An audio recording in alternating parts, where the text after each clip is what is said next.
Organizations often struggle with how do you do a performance evaluation without giving some kind of score or rating? So I think that there still is this philosophy about needing to do that. And so this is a pretty creative way to go about performance evaluations.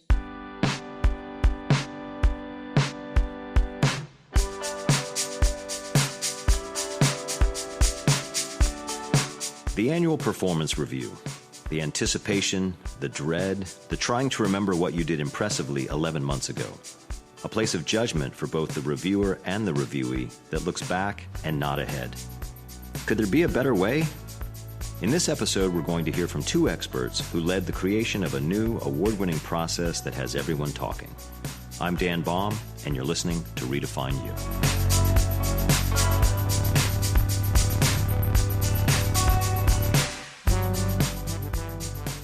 I'm Suzanne Boyer. I'm the Executive Director of Human Resources. Lisa Sanford, Director of HR Operations. Well, thank you for being here. I'm excited that you're both joining me. What I was hoping we could talk about is the new evaluation process at AACC called Excel.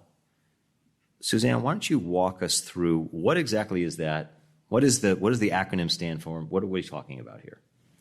So we have a not so new anymore, new performance evaluation system called Excel. So Excel means express appreciation, constructive coaching, environment and values, learning and growth, and listen to the employee and develop goals together. And so the premise is that it is focused on growth and development and not so much at looking at past performances like we did with the performance evaluation system that we had in the past. So prior to this, we had a system that you used once a year. You went into to an actual computer system that we purchased some software. It had 12 competencies. You had to give a score from 1 to 5, and people had lots of angst about what that number was, and if you didn't get all 5s, what that meant. And we found a lot of inconsistencies in the ratings and how that was across the board in terms of equity for people. So some supervisors never gave a 5. Some supervisors would always give a 5. And so it became this exercise that really wasn't a discussion about people's performance, about their future, about what they wanted to do, but yet kind of this grading system. And so Excel was developed to get away from that and also to focus in on some of the new college values that we had recently selected. I'm definitely going to want to dig into that a little bit more. I'm just curious, maybe Lisa, you could help with, were there other organizations or other colleges that served as models? Like, how did this whole thing even come about? I think it was a topic that was emerging. People were talking about a little bit, but I think a lot of organizations were not yet ready to take the leap. And so I think what really set us up here at AACC is because we already had established a coaching culture here. So people understood what we meant when we talked about coaching. So I think other organizations who don't have a coaching culture, aren't familiar with coaching, maybe need to do a little bit of prep work in that regard. So tell me a little more. Either one of you could weigh in because you're both coaches. So you've mentioned it's kind of coachy conversations rooted in coaching. What's the connection, and why do you say that that's a kind of a foundation of this?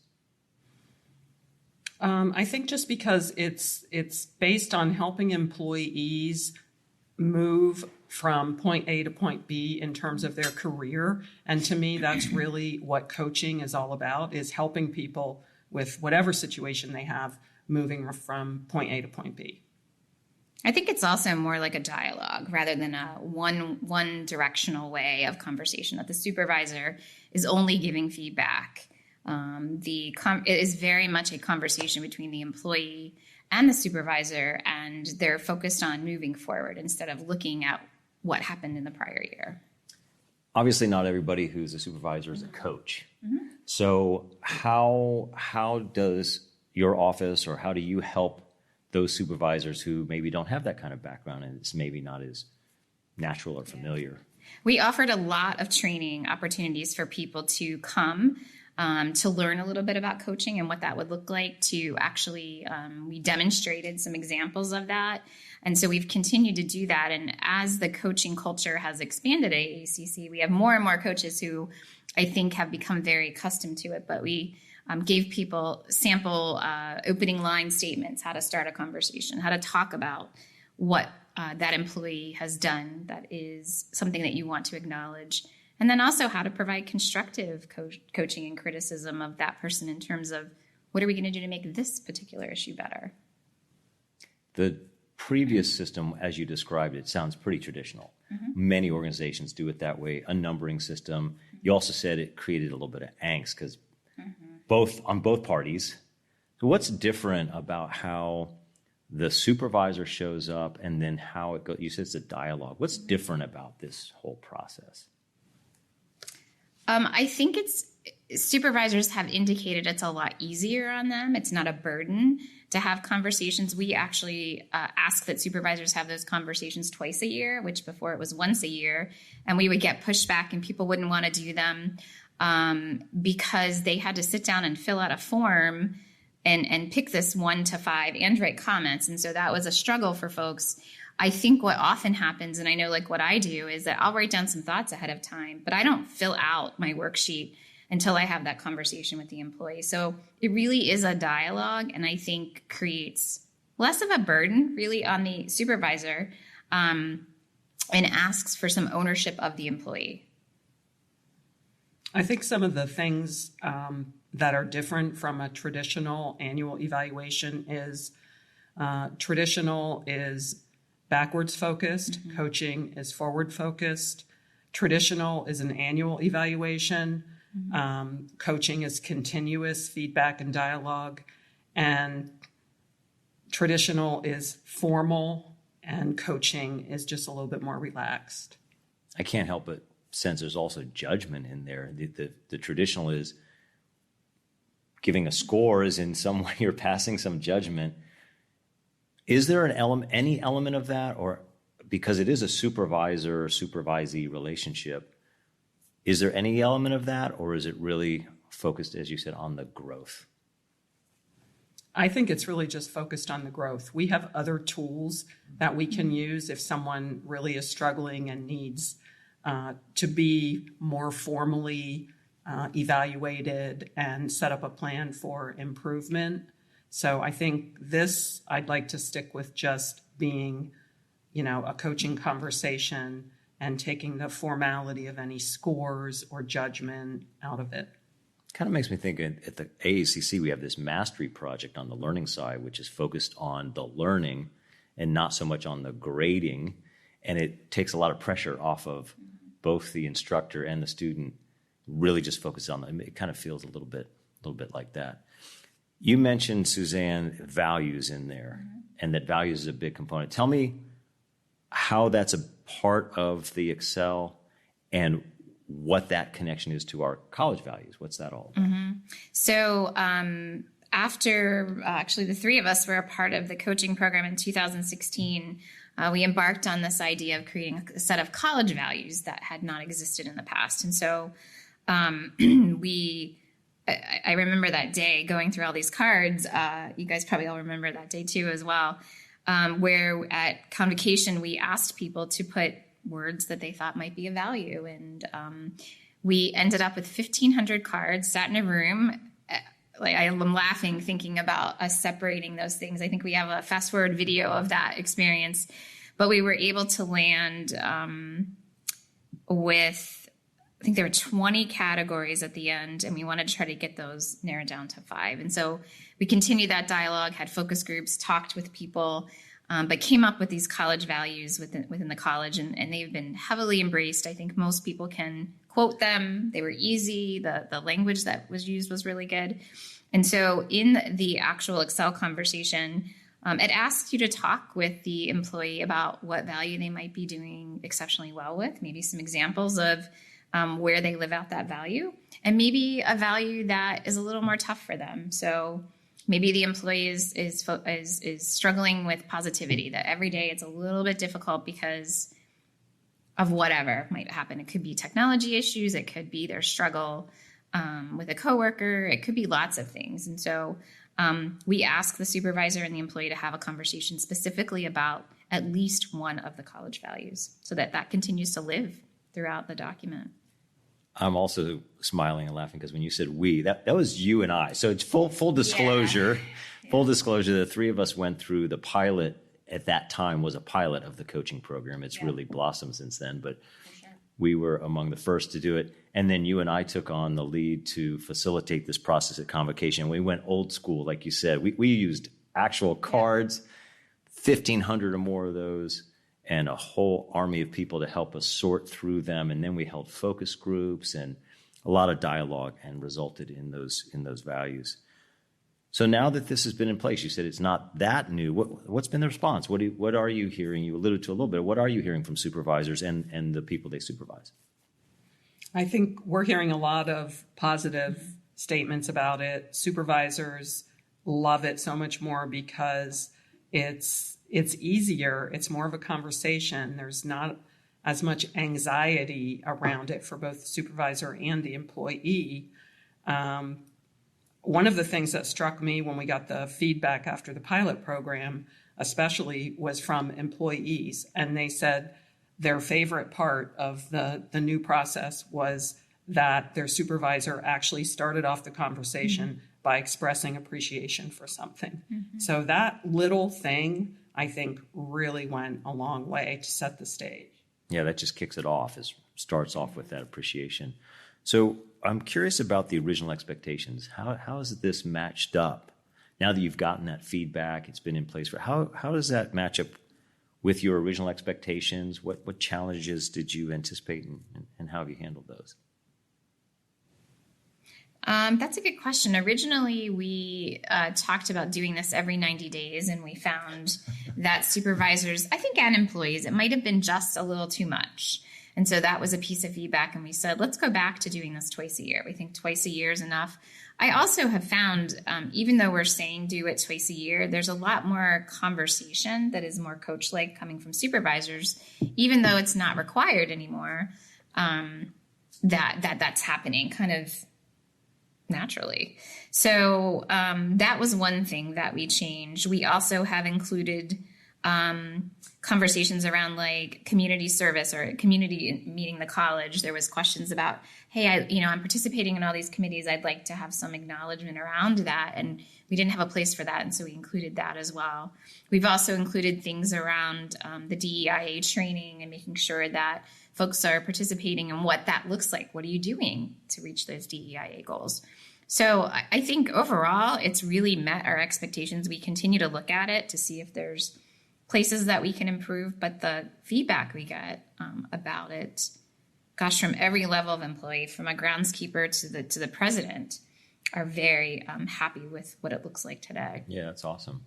And that's internal. You've also gotten from external too, right? Hasn't it gotten attention, won an award or? Yes, we won an innovation award from Coupa HR, which is our professional association in higher education. And I actually presented at the conference last October in San Diego and had a really great response to that. It was a lot of fun. It generated a lot of conversation. And ever since then, I was telling Suzanne last week, we got another inquiry from another college because our stuff is out there on Coupa's website to say, hey, I'd really love to do this. Can I talk to you? Can you give me some materials? And we've been sharing it with a lot of different colleges and universities. Naturally, it would win an innovation award. That's one of our core values. Absolutely. Are there industry trends in this kind of continuous feedback like Excel? Are you seeing more of those kinds of trends?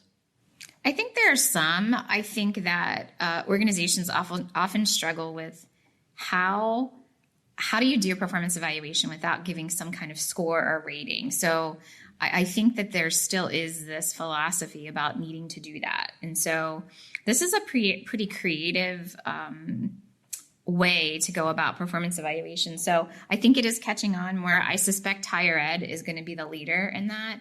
And you may not see it kind of in industry per se, but I think higher ed certainly is catching on. And as Lisa said, most of the Maryland community colleges have inquired about it.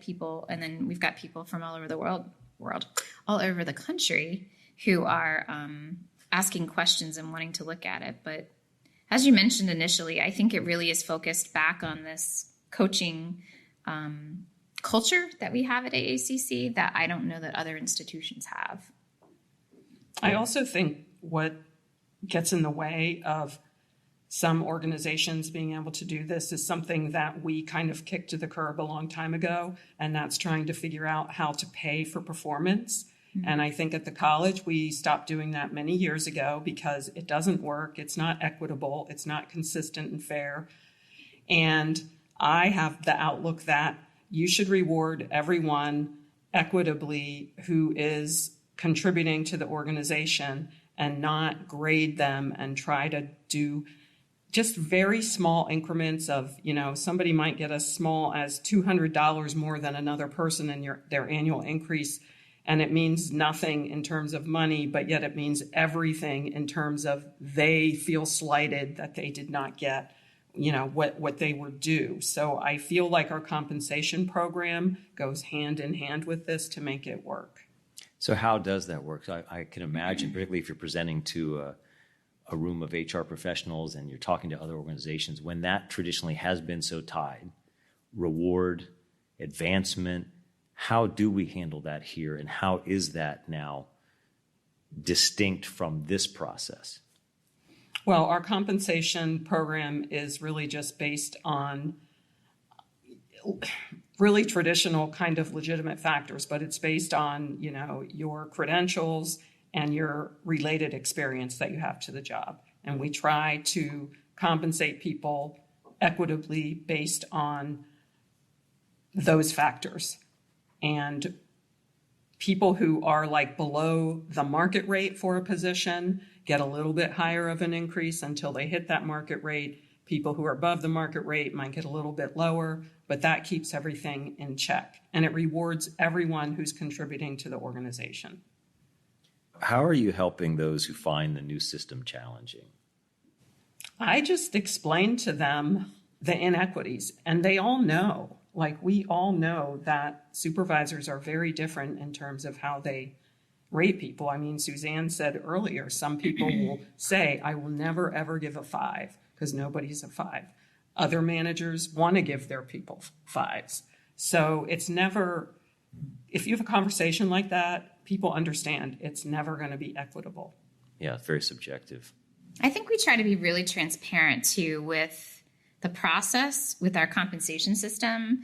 And so if people have questions, they have the ability to come and actually get specific information about how their salary was determined. I think the other thing that just kind of hit me too that I should mention is that we have a leadership team, including Dr. Lindsay, who has been incredibly supportive of the changes that we've suggested both in the compensation system and in the performance evaluation system. And she has embraced it, and the support of her and the vice presidents has been phenomenal, and we are very lucky to have that. Feels like it takes a lot of the guesswork out, that the parts that people were questioning, felt that it wasn't fair, taking that out while personalizing. You said even just the opening validation that is received is well received. I think another thing related to the compensation part is if you really look at the people who have been promoted within your organization over the years, you're going to see those are your high performers.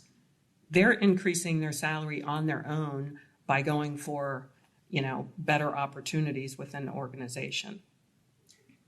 Well, with this new process, how has it changed or impacted the employees and their relationship with their supervisors? Are you seeing changes in those relationships college-wide?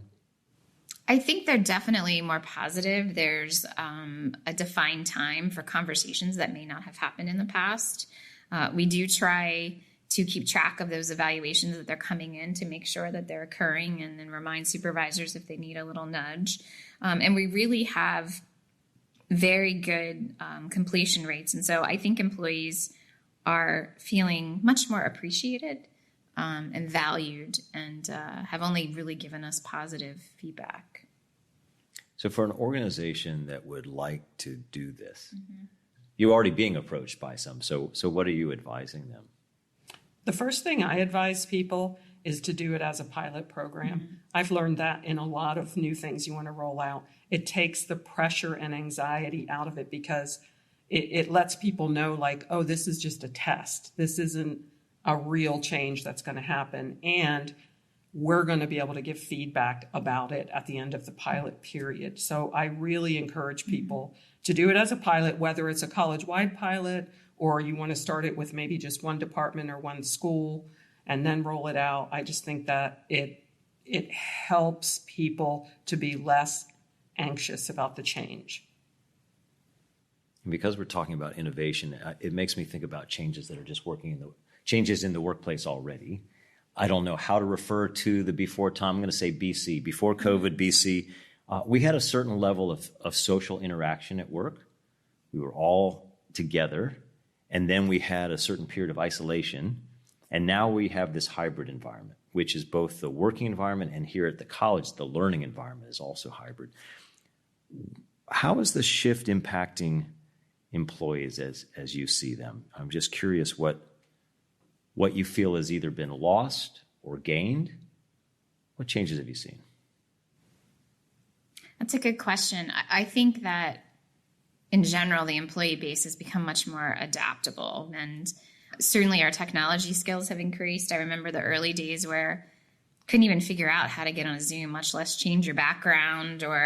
We counted on a few people who had that experience, and now we've all become much more knowledgeable about that in teams. I think, so I certainly think that. I think groups and teams are finding out ways to continue kind of the social aspects of work that maybe we don't see them every day, but we make intentional efforts to be together at different times, whether that's at a staff meeting, whether that's at some kind of social event.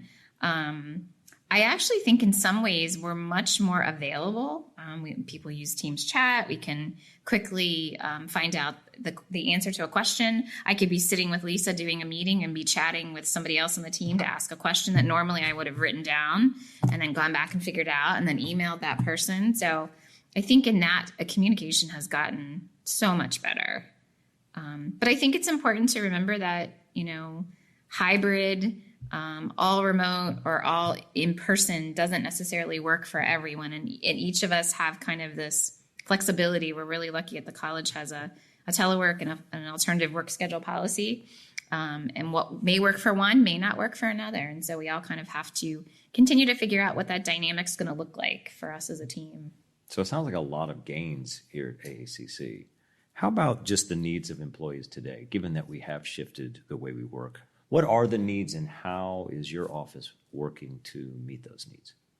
I think the needs of the employees are certainly much greater. I think that there's much more awareness to mental health issues and to work-life balance issues. People are not afraid to talk about their needs and what they might need being at home and at work. And so we're finding a much larger need for that. So one thing that we just did in our office is we restructured some positions, and we have a new director of employee engagement who is going to work specifically kind of on that topic. We also just recently hired, who will start in April, an employee relations specialist. The employee relations issues that we're dealing with are much larger. They're not short things, and we try to do a really good job of supporting our employees where they are, and that often takes time. And so we're trying to put more resources towards that. Since we're a college, I'm just curious for students who are interested in this career in human resources, what can they expect day to day? What is, I don't know if there is a typical day in HR, but what does life in HR look like? Busy. Well, yeah. Expect your plan for the day to go off track and be agile about that. I think it's good to have a plan, but to know that your plan is probably not going to work out every day.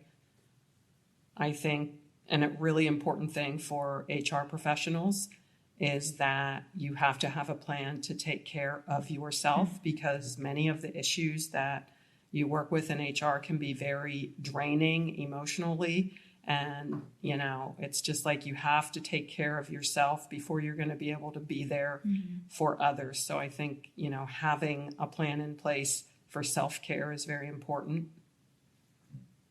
Yeah, I would totally agree.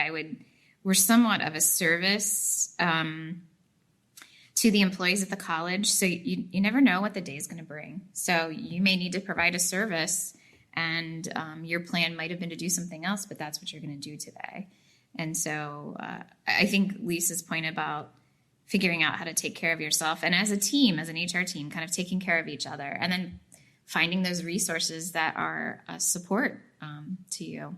Since we started with Excel, is there any aspects of that we didn't touch on that you were hoping I would cover, or something that we may have missed? Well, I think something that's really exciting that has come out of this is this whole program was focused on staff. We're not responsible for faculty evaluations. That comes out of the Division of Learning. But when we rolled this out, the faculty actually came to us because they heard about it and they wanted more information about it, because they were interested in changing their own process, which had been around for a long time and was more of the traditional evaluation. So I actually got invited to sit on the committee of faculty who were working on updating faculty evaluations, and they've taken many components of this and put it into their own system now for faculty. I didn't really realize that. I mean, I know that in some ways we have different systems. There's a different process for hiring and tenure and various things for faculty. So I can understand why that would be different, but I didn't realize that when it was rolled out, it didn't begin that way, but that now everybody has a Excel type of approach. Oh, that's cool. I think the other thing that I failed to mention too is that our staff compensation committee, that was just staff, was a huge part of creation and review of this process. And so when Lisa talked about kind of tips if you want to start this, and talked about doing pilots, I would also say involve as many of the constituents as you can to get their feedback, because that's really important. And I think it helped us get buy-in. And so I would always encourage that. That happened with the faculty and that happened with the staff. And I think that was critical. It was not something that HR was rolling out and saying, this is what we think you should do, so now go do it. It was very much a partnership in what we presented. Partnership is a good way to look at the overall Excel. As a supervisor and for myself, and then the other directors in my department, from what they tell me, it's a better process. And I would say I wouldn't necessarily use the word easy, because being coach-like and coachy I would not say is easy, but it's certainly is a partnership. Instead of, like I said, feeling almost like in judgment and you're trying to have a score, you're now in partnership with that person to help them progress where they want to go. It's a much better process for sure.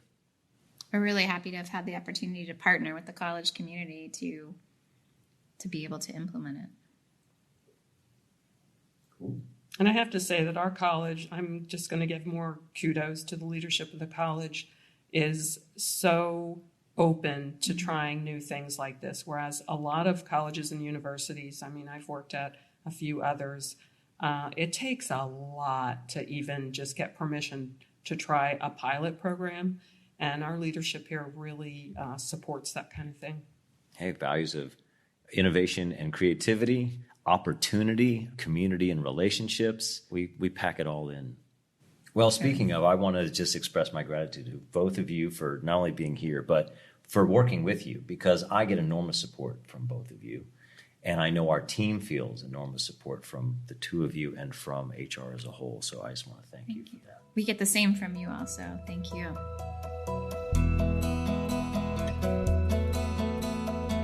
Employees are being celebrated. Real conversations are being had. And important things are getting done. AACC has, dare I say, redefined the work evaluation process by removing the judgment and increasing the partnership. There really can be a better way, and that brave move is getting noticed.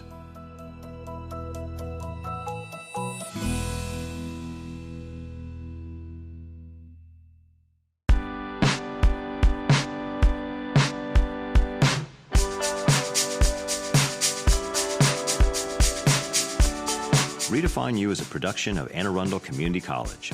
Our executive producer is Allison Baumbush. Our producer and editor is Amanda Behrens. Our writer is Angie Hamlet. Our audio engineer is John Wood. Others who help with this podcast include Alicia Renahan, Ricky Hartford, and Ben Pierce. Special thanks to Suzanne Boyer and Lisa Sanford. Find show notes, how to subscribe, and other extras on our website, aacc.edu/podcast. I'm your host and creator of this podcast, Dan Baum. Thanks for listening.